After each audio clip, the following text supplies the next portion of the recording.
Setan itu untungnya tidak pernah ngaji saya. Kalau ngaji dia pasti ngerusak metode, rubah metode. Tapi saya tadi berdoa supaya ngaji ini nggak didengar setan. Setan itu ya goblok betul. Setan itu kan suka ya kalau anaknya kiai, cucu kiai dibikin konflik. Dia ngiranya dengan konflik pondok itu tidak solid. Ternyata enggak. Misalnya masa tabik konflik sama keluarga, Bani Lasem, terus ada yang minggat ke Papua kemana-mana. Namanya turunan kiai di mana-mana tetap bikin pondok, bikin masjid. Yang dulu masjid hanya ada di Lasem, barokahnya tukaran ada di mana-mana. Lah itu namanya setan itu salah perhitungan apa? Makanya gobloknya dia itu udah ngaji saya. Kalau ngaji tak kasih tahu itu bahaya itu. Bikin kiai konflik itu bahaya. Iya betul. Islam ada di Indonesia itu ya barokahnya konfliknya sahabat. Sayyidina Ali dan Sayyidina Muawiyah itu konflik. Banyak sahabat netral yang ingin menghindari itu mau ke Cina. Di Selat Malaka sebagian terdampar, terus ada yang ke Aceh. Ada yang ke Sumatera, namanya Syekh Baros, itu muridnya Sayyidina Ali. Makanya awal Islam di Indonesia dimulai Syekh Yusuf Baros itu. Kalau Timur Tengah nggak ada tukaran, itu tidak ada Islam menyebar kemana-mana. Nah setan ngiranya kalau sahabat tukaran itu nanti kacau. Ternyata enggak, malah Islam menyebar kemana-mana, barokahnya tukaran. Dulu Solo karena konflik ya banyak ulama yang ke Lasem kemana-mana, gara-gara Solo nggak kondusif. Akhirnya kayaknya keduman Basambu, keduman macam-macam. Sedungakno mawon kiai tukaran terus mboten napa-napa. Sing penting ora bacok-bacokan, rasanet-santetan wis. Wis pokoke rasan-rasanan, ringan ya sudah itu bagus. Memang Allah bikin seperti itu. Enggak apa-apa. Kata Allah wala yazaluna mukhtalifina illa man rahima rabbuk. Kata Allah walidzalika khalaqahum. Ikhtilaf itu barokahnya masyaallah. Kalau saya setuju pendapatnya Mas Atabik, saya jadi dosen. Nanti yang ngaji tafsir siapa? Tapi kalau dia setuju saya, dia jadi ahli tafsir, yang jadi PNS siapa? Ya sudah, barokahnya khilaf, dia jadi PNS ya dapat gaji, tapi gaji itu bisa dihitung. Kalau naik harus tambah prestasi. Kalau saya kiai min haitsu la yahtasib, pasti cepat kaya saya. Karena rezekinya kiai itu tanpa batas. Makanya haji saya itu plus, saya itu tidak kaya, tapi haji saya haji plus. Masa tapi paling reguler. Karena rezekinya kiai itu min haitsu layah tasib. Makanya saya pernah disoal sama teman-teman dosen di UI. Bapak kok berani pulang ke Rembang? Kiai itu kan rezekinya agak jelas. Kata saya justru agak jelas itu bagus. Kalau sampean kan konsisten segitu nilainya. Kalau saya enggak, kata saya. Jadi tak nikmati saja. Karena saya hamba Allah, bukan hamba negara. Kalau hamba Allah ya gaji Allah. Kalau hamba negara ya negara itu negara sama Allah kayak mana? Oh ya sudah pinter berarti sudah. Jadi jangan pernah kita ini salah nama. Kalau salah nama itu bisa panjang. Makanya ada wali itu kalau dongo itu rontok kriminal, tapi malah pangeran seneng. Sampai dalam riwayat itu innahu yudhikuni al yauma salasa marat. Wali itu bisa menertawakan saya 3 kali. Itu kata Allah. Itu kalau dongo itu agak kriminal, tapi mesti mustajab. Tapi kalau kamu niru sudah tidak mustajab karena ini KW, copy paste. Itu kalau dia datang ke Raudhah itu bilang gini wali tadi, ya Allah, saya ingin jadi orang baik. Jika engkau turuti doa saya, maka surra habibuk, kekasihmu ini menjadi senang. Tapi jika saya jadi orang jelek, surra aduwuk, yang senang itu iblis. Sekarang milih mana jenengan, menyenangkan kekasih kamu atau menyenangkan musuh kamu? Itu cuma riwayat, terus kata Allah bilang ke Nabi Muhammad, karena wali kan ada alam roh. Wis kandhani wis mustajab, coba lain itu gue. Segampang itu wali punya hubungan. Saya ulang lagi ya, tapi jangan ditiru. Karena kamu tidak wali, nanti setelah wali niru gak apa-apa. Ya Allah, saya ini ingin jadi orang baik. Kalau saya jadi orang baik, maka surra habibuk, kekasihmu menjadi senang. Kalau saya jadi orang buruk, surra aduwuk, musuh kamu menjadi senang. Tinggal engkau lah sekarang sebagai Tuhan, senang menyenangkan kekasih kamu, menyenangkan musuh kamu. Ya tentu Allah pilihannya kan senang menyenangkan kekasihnya. Terus kata Allah sudah sampai situ aja doanya, jangan panjang-panjang malah repot. Semudah itu mereka hubungan dengan Allah Subhanahu wa taala karena mereka tidak pernah salah nama. Kalau kita kan enggak. Kita tidak mesti walinya, tidak mesti istiqomahnya, kiai saja karena diangkat MUI, bukan karena kiai betul, atau diangkat di struktur kepengurusan NU. Terus doa pakai namanya sendiri, ya Allah saya ini ngitmai agama sudah lama, mbok ya Allah saya ini jadi gini-gini. Status kamu itu belum ada di arsy itu. Ini penting saya utarakan, jadi nama status itu penting sekali. Sehingga semua kesalahan saya ulang lagi itu karena status. Ini penting saya utarakan karena sekarang itu banyak nama itu disepelekan. Saya itu sering sinau kamus, jadi saya termasuk menekuni tafsir itu diantaranya menekuni kamus. Saya punya kamus banyak, mulai yang dikarang orang setengah kafir, munjid itu kan, kafir tapi setengah. Karena timnya banyak yang muslim juga. Ada yang virus abadi, macam-macam. Yang saya kenang dari kamus, di antara kamus yang saya kenang tentu miliknya Said Zabidi, kamus Mukhid itu. Ada kamus milik saya namanya Mukhtarus Sikha, itu dikarang oleh orang alim. Itu bilang begini, sama tak bedai sekarang. Lafat ilah itu maknanya apa? Tuhan kan? Tasniahnya apa? Dia bilang isim ini tidak punya tasniah. Dia bilang ilah, normalnya tasniahnya ilahani, jam'anya taksir alihah. Tapi kata dia nggak boleh.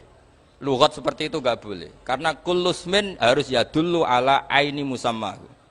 Ilah itu nama tunggal untuk Allah. Sehingga karena Allah itu tunggal nggak boleh ada tasniahnya ilahani. Karena kalau ilahani berarti kamu nerjemah apa? Dua Tuhan. Berarti kamu nganggap ada Zaidun. Ketika Zaid dua kamu bilang Zaidani. Kalau banyak kan nggak pernah ada Tuhan dua atau tiga.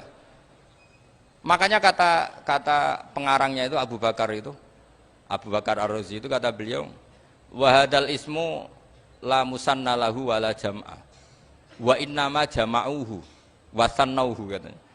Isim ini tidak punya tasnya, tidak punya jamak. Tapi kalau orang-orang katanya, orang-orang itu bilang ini ada jamaknya, ada tasniahnya. Ini penting sekali. Karena kesalahan itu enggak ada. Cara teori Quran itu kesalahan itu enggak ada. Yang ada adalah orang salah. Beda loh ya. Tak wari dadi wong pinter. Makanya ini sampai subuh, tak wari dadi wong pinter. Saya ulang lagi ya. Kesalahan itu enggak ada. Yang ada itu orang salah.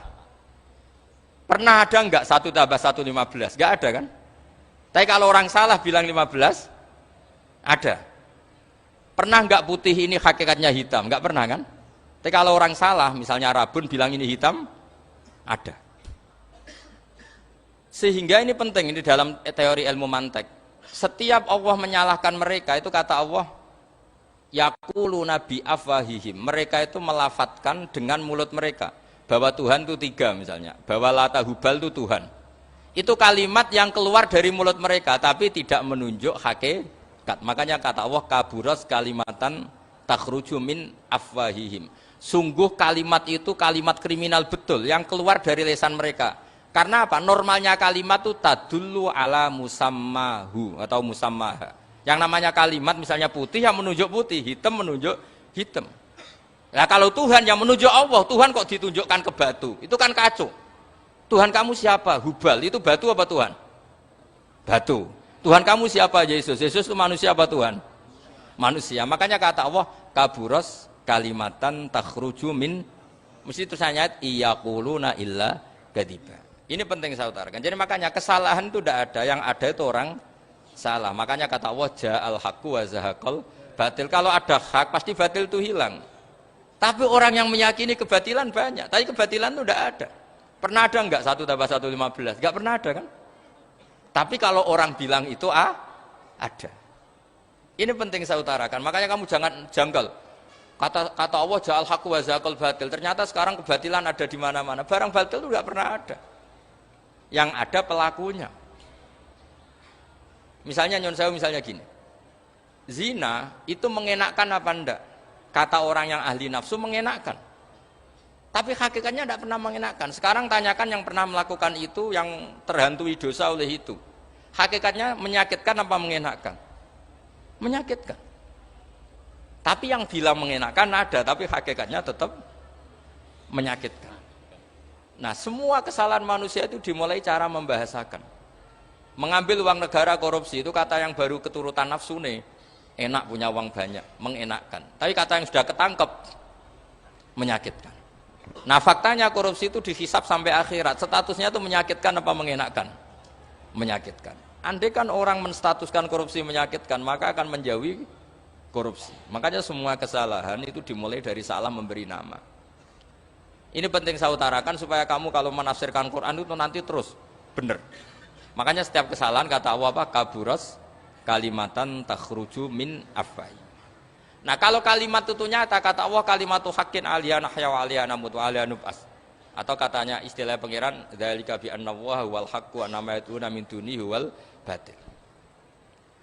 Nanti terus urut, sampean baca Quran nanti bisa kayak saya urut, konsisten. Yaitu tadi. Misalnya Fir'aun itu orang pakai status yang diajarkan Allah ke kita. Fir'aun adalah wujida ba'da alam yakun.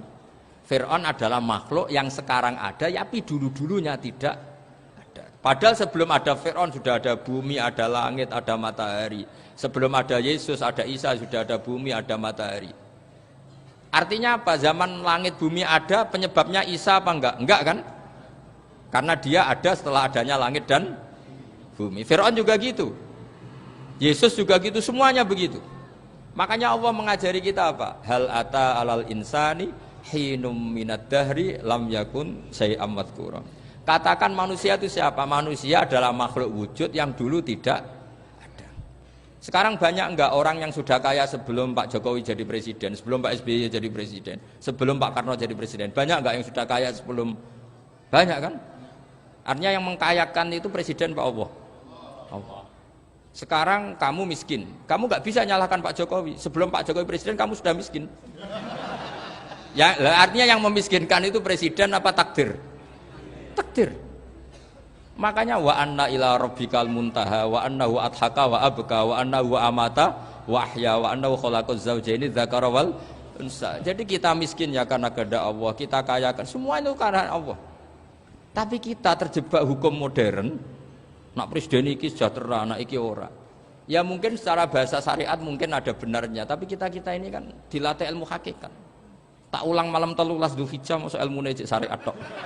Oh gak pinter-pinter banget cek gobloke kan gitu. Daftar wali kok ilmune ngono iku ora iso. Ini penting saya utarakan. Jadi saya ulang lagi. Makanya di Quran itu ilmu tertinggi diantaranya menurut orang tasawuf qulillah tsumma dzarhum fi khaudihim. Saya itu gak pernah loh takut mati meskipun saya masih muda. Karena saya bayangkan mati itu ya baik-baik saja. Ketika saya hidup ya gak tahu cara ngelola nyawa saya, kenapa kok gak pergi. Kamu tahu caranya ngelola nyawa kamu, kok gak mati sekarang? Gak tahu kan? Tahu-tahu masih hidup kan? Tahu-tahu diutang, semacam-macam lah. Sebetulnya kita zaman hidup pun gak tahu cara ngelola nyawa kita. Cara kerja jantung kita, cara kerja paru-paru kita. Nanti setelah kita mati pun gak tahu caranya hidup. Tapi anehnya kita. Mosok manusia sudah dilemah iso hidup lagi. Memangnya kita sekarang bisa hidup karena kita tahu-tahu ya hidup. Ditakdir anak yang melarat, paese elek. Orang lain ditakdir anak Kiai Gus Mulyo. Kita kan tidak pernah bisa milih bapak ya ora iso. Ngerti-ngerti anak Karmen, anak Karlan itu sudah gak tahu. Artinya gini ya sudah ya Allah, ketika saya hidup ya tidak tahu kenapa saya hidup, pasti Engkau yang menghidupkan. Ketika saya mati juga gak tahu kenapa saya mati, pasti Engkau yang menghidupkan dan mematikan. Maka saya akan baik-baik saja di akhirat, karena ketika di dunia Tuhannya yang Engkau, ketika di akhirat Tuhannya, dan sifat Engkau tidak akan rubah, tetap arhamur rahimin. Makanya dulu wali-wali itu kalau mau mati ya santai aja. Sayyid Umar bin Abdul Aziz itu ulama-ulama dulu kalau mau meninggal itu kalau keluarganya nangis marah besar. Memangnya mau kemana kamu nangisin saya? Lah kamu kan mau mati. Memangnya mau kemana kalau mati? Ya kembali ke Allah. Susahnya apa? Di dunia ya milik Allah, di akhirat milik Allah. Inna sholati wa nusuki wa mahyaya wa mamati lillahi rabbil. Yang aneh sampean harus melarat orang wani mati, aneh tenan. Ya karena sampean tahu mungkin di akhirat lebih miskin lagi kan. Wes repot terus.